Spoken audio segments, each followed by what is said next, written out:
প্রিয় দর্শক, আপনাদের নিশ্চয়ই মনে আছে গত ৭ মে অনেক বিতর্ক সৃষ্টি করে গভীর রাতে বাংলাদেশ ছেড়েছিলেন থাই এয়ারওয়েজের একটি ফ্লাইটে করে ব্যাংককের উদ্দেশ্যে সাবেক শেখ হাসিনার আওয়ামী লীগ সরকারের দুবারের রাষ্ট্রপতি আব্দুল হামিদ। ৭ মে গভীর রাতে বাংলাদেশ ছেড়েছিলেন, আর তার বাংলাদেশ ছাড়াকে কেন্দ্র করে তুমুল বিতর্কের সৃষ্টি হয়েছিল বিভিন্ন মহলে। কারণ এক পক্ষ দাবি করছিলেন যে তিনি কিভাবে, তার বিরুদ্ধে মামলা থাকা অবস্থায় তিনি কিভাবে এয়ারপোর্ট ছেড়ে গেলেন, ইমিগ্রেশন কিভাবে ক্রস করতে পারলেন, কার অনুমতিতে এটা হয়েছিল। এই প্রশ্নটি ব্যাপকভাবে উঠেছিল বিভিন্ন মহলে। আর এই প্রশ্নকে কেন্দ্র করে সরকার কয়েকজনকে এয়ারপোর্টে কর্মরত ৩ জন পুলিশ কর্মকর্তার বিরুদ্ধে ব্যবস্থা নিয়েছিলেন এবং আব্দুল হামিদের নিজ নেটিভ ডিস্ট্রিক্ট কিশোরগঞ্জের এসপিকে প্রত্যাহার করা হয়েছিল। তো সেই জন্যে বিষয়টি বেশ আলোচনার খোরাক জুগিয়েছিল বিভিন্ন মহলে এবং বেশ কয়েকদিন ধরে। তো আব্দুল হামিদ আবার সব জল্পনা কল্পনার অবসান ঘটিয়ে গত রাতে, রোববার গভীর রাতে বা সোমবার প্রথম প্রহরে আবার বাংলাদেশে প্রবেশ করেন ব্যাংকক থেকেই। তো জানা গিয়েছে চিকিৎসা শেষে তিনি ব্যাংকক থেকে ফিরে আসেন গত রাতে প্রায় 2টোর দিকে, এবং তার সঙ্গে ছিলেন তার ছোট ছেলে এবং তার শ্যালক। রাত 2টোয় তার প্লেন সেখানে ল্যান্ড করে শাহজালাল আন্তর্জাতিক বিমানবন্দরে, এবং 3টার দিকে তিনি ইমিগ্রেশনের আনুষ্ঠানিকতা সম্পন্ন করে এয়ারপোর্ট ত্যাগ করেন নির্বিঘ্নে। কোনো সমস্যা হয়নি, কোনো ইন্টারোগেশনের মুখে পড়তে হয়নি বা কিছুই হয়নি, সোজা নির্বিঘ্নে তিনি চলে যেতে পেরেছিলেন। আর এই বিষয়টিকে কেন্দ্র করে আজ লেফটেন্যান্ট জেনারেল অবসরপ্রাপ্ত জাহাঙ্গীর আলম, স্বরাষ্ট্র উপদেষ্টা, তাকে সাংবাদিকরা কিছু প্রশ্ন করেন। তিনি যাত্রাবাড়ি থানা পরিদর্শন করছিলেন, সেখানে উপস্থিত সাংবাদিকরা তাকে কিছু প্রশ্ন করেন আব্দুল হামিদ সম্পর্কে। তারা জানতে চান আব্দুল হামিদের বিরুদ্ধে মামলা আছে, খুনের মামলা। তিনি ব্যাংককে চলে গিয়েছিলেন আইনশৃঙ্খলা রক্ষাকারী বাহিনীর চোখ এড়িয়ে বা তাদের সহযোগিতা নিয়ে। তিনি আবার ফিরে আসলেন কিভাবে, এবং ফিরে আসলে তাকে গ্রেপ্তার করা হয়নি কেন, তার বিরুদ্ধে কী ব্যবস্থা নেওয়ার কথা ভাবছে সরকার। তো এইসব প্রশ্ন স্বরাষ্ট্র উপদেষ্টাকে করা হয়। তো তিনি সুন্দরভাবেই পরিস্থিতি হ্যান্ডেল করার চেষ্টা করেছেন। তিনি সাংবাদিকদের জানিয়েছিলেন, হ্যাঁ, তার বিরুদ্ধে মামলা আছে, তবে মামলা তদন্তাধীন। আর সরকার নীতিগতভাবে সিদ্ধান্ত নিয়েছে তদন্তাধীন মামলায় যে কাউকে গ্রেপ্তার করা হবে না, তদন্ত কাজ এগিয়ে চলবে। সেখানে প্রোগ্রেস হলে, ট্যানজিবল কিছু পাওয়া গেলে যে আসলে এটার কোনো সারবত্তা আছে, তাকে আইনের আওতায় আনা যায়, বা মামলাটি আসলে টিকবে, এরকম হলে তাকে আইনের আওতায় আনা হবে, গ্রেপ্তার করা হবে। তো আব্দুল হামিদের ব্যাপারেও জাহাঙ্গীর আলম চৌধুরী এই কথাই বলেছেন যে তদন্ত চলমান আছে, এবং তদন্তে যদি প্রমাণিত হয় যে তার সংশ্লিষ্টতা আছে সেই মামলায়, যেই মামলাটি কিশোরগঞ্জে দায়ের করা হয়েছিল বৈষম্যবিরোধী ছাত্র আন্দোলনের সংগ্রাম যখন চলছিল, সেই সময়ে আব্দুল হামিদের বিরুদ্ধে মামলাটি হলো একটি খুনের মামলা, যেখানে ছাত্র জনতার উপর গুলিবর্ষণ করা হয়। আর সেই মামলায় শেখ হাসিনাকেও কিন্তু আসামি করা হয়েছে। শেখ হাসিনা, শেখ রেহানা এবং রাষ্ট্রপতি আব্দুল হামিদকেও, তখনকার রাষ্ট্রপতি সাবেক, তাকেও আসামি করা হয়েছিল সেই মামলায়। আর সেই কারণেই কিশোরগঞ্জের এসপিকে তখন প্রত্যাহার করা হয়েছিল। তো এই যখন পরিস্থিতি, তখন আব্দুল হামিদের বিতর্কিত দেশত্যাগ এবং আবার নিঃশব্দে ফিরে আসা, এই সব কিছুর আপাতত একটি উত্তর পাওয়া গেল। ভবিষ্যতে যেহেতু তার বিরুদ্ধে একটি মামলা চলমান আছে, মামলার কি প্রগ্রেস হয়, আদৌ হয় কিনা, আর হলে তখন তাকে সরকার আইনের আওতায় আনতে পারে কিনা, সেই বিষয়টি হয়তো ভবিষ্যতে বলে দেবে। আপাতত তার বিষয়টি হয়তো এখানে ইতি। আরেকটি বিষয় নিয়ে কথা বলবো। আজ অন্তর্বর্তীকালীন সরকারের প্রধান উপদেষ্টা অধ্যাপক ডক্টর মোহাম্মদ ইউনূস 4 দিনের রাষ্ট্রীয় সফরে, 4 দিনের সরকারি সফরে বাংলাদেশ ত্যাগ করছেন যুক্তরাজ্যের উদ্দেশ্যে। 4 দিন তিনি সেখানে অবস্থান করবেন এবং আগামী 14 জুন তিনি আবার ফিরে আসবেন। তো এখন তিনি সেখানে যাচ্ছেন কেন? তিনি সেখানে মূলত যাচ্ছেন রাজা 3য় চার্লস, যিনি এখন ইউকের রাজা, যুক্তরাজ্যের রাজা, ব্রিটিশ রাজা, তার কাছ থেকে তিনি একটি প্রেস্টিজিয়াস অ্যাওয়ার্ড নেবেন ফিজিক্যালি, হাতে হাতে। আর সেই অ্যাওয়ার্ডটি হলো kings Charles harmony award. International এটিকে একটি প্রেস্টিজিয়াস অ্যাওয়ার্ড বলে গণ্য করা হয়, বিশেষ সম্মানের সঙ্গে দেখা হয় সেই অ্যাওয়ার্ডটিকে, কিংস চার্লস হারমোনি অ্যাওয়ার্ড। এই অ্যাওয়ার্ডটি তিনি গ্রহণ করবেন হাতে হাতে, এবং সেখানে তিনি ব্রিটিশ প্রধানমন্ত্রী কিয়ার স্টারমারের সঙ্গেও বৈঠকে মিলিত হবেন, এবং সেই বৈঠকে বাংলাদেশ থেকে যুক্তরাজ্যে পাচার হওয়া টাকা ফিরিয়ে আনবার ব্যাপারে, সেই অর্থ ফিরিয়ে আনবার ব্যাপারে কথা হবে। আনুষ্ঠানিকভাবে তিনি বিষয়টি তুলবেন। যদিও এই বিষয়টি নিয়ে যুক্তরাজ্য সরকারের সঙ্গে আমাদের দেন দরবার আগে থেকে চলছে। অন্তর্বর্তীকালীন সরকারের কর্মকর্তারা একটি বিশেষ পর্যায়ে যোগাযোগ রাখছেন যুক্তরাজ্যের কর্তৃপক্ষের সঙ্গে। আর অধ্যাপক ইউনূসও সেই কথাটি আবার তুলবেন। সেখানে যে বৈঠক হবে প্রধানমন্ত্রীর সঙ্গে, সেখানে এই প্রসঙ্গটি স্থান পাবে।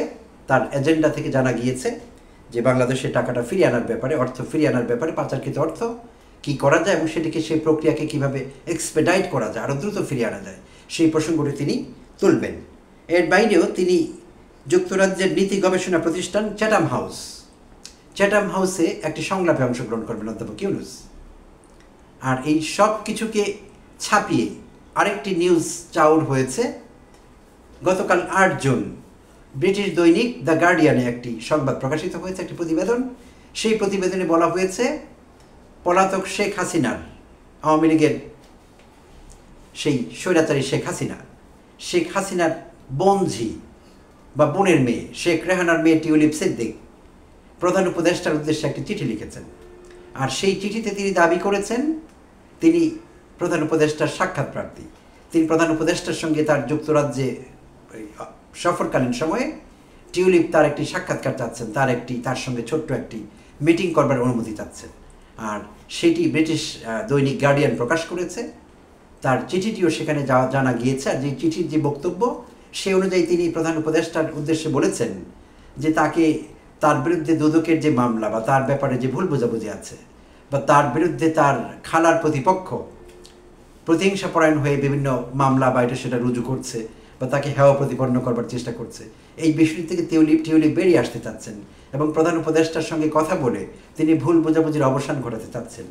সো টিউলিপের এই চিঠির ব্যাপারে অবশ্য প্রধান উপদেষ্টার প্রেস উইং কোনো কিছু জানাতে পারেনি। তারা বলেছে প্রধান উপদেষ্টার প্রধান প্রেস সচিব তিনি জানিয়েছেন শফিকুল আলম যে তাদের এই বিষয়ে কোনো ধারণা নেই, তারা চিঠিটি পাননি। যদিও ব্রিটিশ দৈনিক সেই চিঠিটি ছাপিয়েছে এবং তার মাধ্যমে আমরা সবাই জানতে পেরেছি যে টিউলিপ আসলে কী চেয়েছেন বা প্রধান উপদেষ্টার সঙ্গে কী বিষয় নিয়ে তিনি কথা বলবেন। তো প্রধান উপদেষ্টার প্রেস উইং সেটি কনফার্ম করেনি। সো আমরা আসলে জানি না বিষয়টি কি, আদৌ এই মিটিং হবে কি না। আর হলেও এই প্রশ্ন আমাদের থেকেই যায়, প্রধান উপদেষ্টা এখানে কোনো পার্টি নন। টিউলিপের বিরুদ্ধে প্রধান উপদেষ্টা মামলা দায়ের করেননি, বিষয়টি দুদক দেখছে।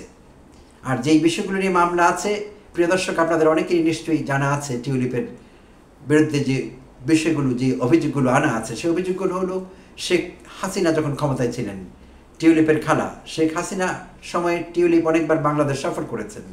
আর সেই সফরে তিনি কিছু বেআইনি কাজকর্ম করেছেন, আইন লঙ্ঘন করেছেন, ক্ষমতার অপব্যবহার করেছেন এবং তার মায়ের সঙ্গে যৌথভাবে কিংবা আলাদাভাবে তারা 7,200 বর্গ ফিটের পূর্বাচলে একটি অবৈধভাবে একটি প্লট বাগিয়ে নিয়েছেন এবং শেখ হাসিনার পরিবারের শেখ হাসিনা নিজে সহ আরও অনেকেই পূর্বাচলে প্লট বাগিয়ে নিয়েছেন, যেখানে সুস্পষ্ট আইনের লঙ্ঘন হয়েছে, ক্ষমতার অপব্যবহারের প্রমাণ পাওয়া গেছে। তো দুদক সেই সংক্রান্ত মামলাগুলো করেছে। এর বাইরেও গুলশানে টিউলিপের আরও একটি প্রপার্টি সন্ধান পাওয়া গিয়েছে। আর টিউলিপ ছল চাতুরি করে তার বোনের নামে হ্যাবা করে সেই সম্পত্তি ট্রান্সফার করবার চেষ্টা করেছিলেন। সেইটিও কিন্তু কয়েকদিন আগে নিউজ পেপারে এসেছিল। আর সেইটি করতে গিয়ে পাওয়ার অফ অ্যাটর্নি দেখিয়েছিলেন যেই নোটারি পাবলিকের, সেখানেও সিগনেচার জাল করবার অভিযোগ কিন্তু টিউলিপের বিরুদ্ধে ছিল।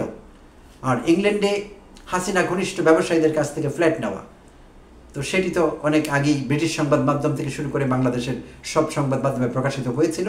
হাসিনা ঘনিষ্ঠ ব্যবসায়ীদের কাছ থেকে তিনি সেখানে ফ্ল্যাট নিয়েছিলেন, এমনকি ব্রিটিশ তদন্তেও সেই কথা এসেছে।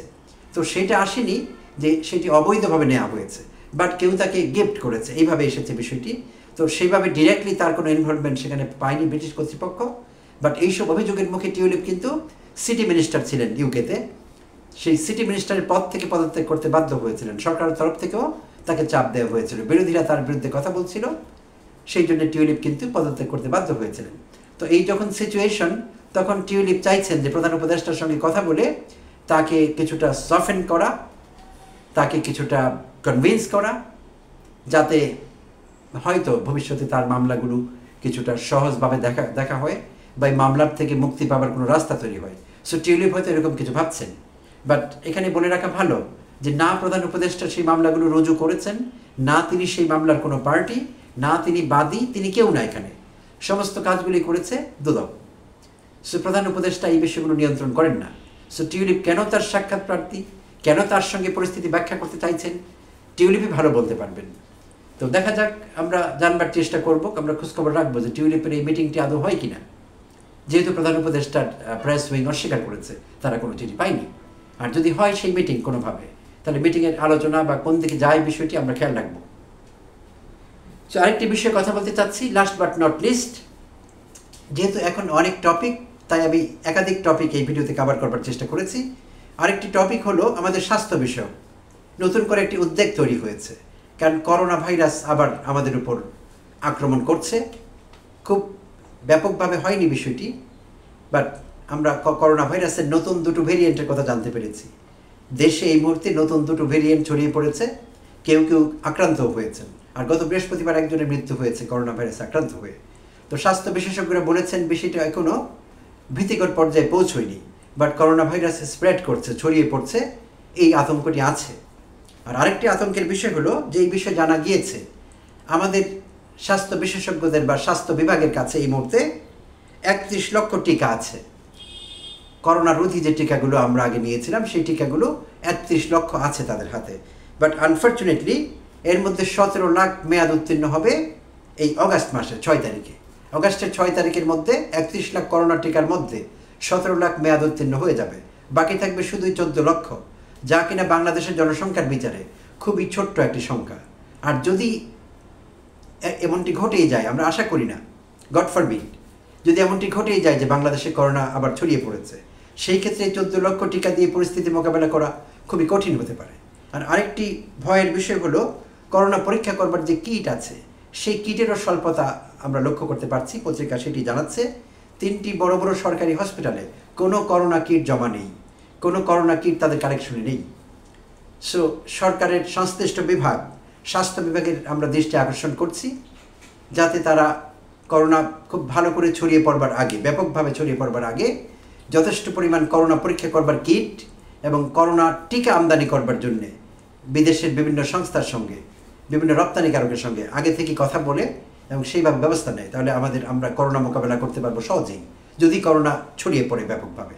তো আমরা আশা করছি সেটা যাতে না ঘটে, বাট তারপরও আমরা সচেতন থাকবো এবং আমরা সবাই আগের মতো আমরা যেমনটি স্বাস্থ্যবিধি মেনে চলতাম, সম্ভবত সেইটি হবে সবচাইতে বড় পন্থা করোনা ফাইট করবার জন্যে। কারণ আমরা জানি prevention is better than cure. আমরা চেষ্টা করবো স্বাস্থ্যবিধি মেনে চলতে, আর সেটি হবে সর্বোত্তম পন্থা আমাদের পক্ষ থেকে। তো ধন্যবাদ দর্শক, এই টপিকগুলি আমি কভার করতে চেয়েছিলাম এই ভিডিওতে। ধন্যবাদ, ভালো থাকবেন, আবার কথা হবে অন্য কোনো ভিডিওতে।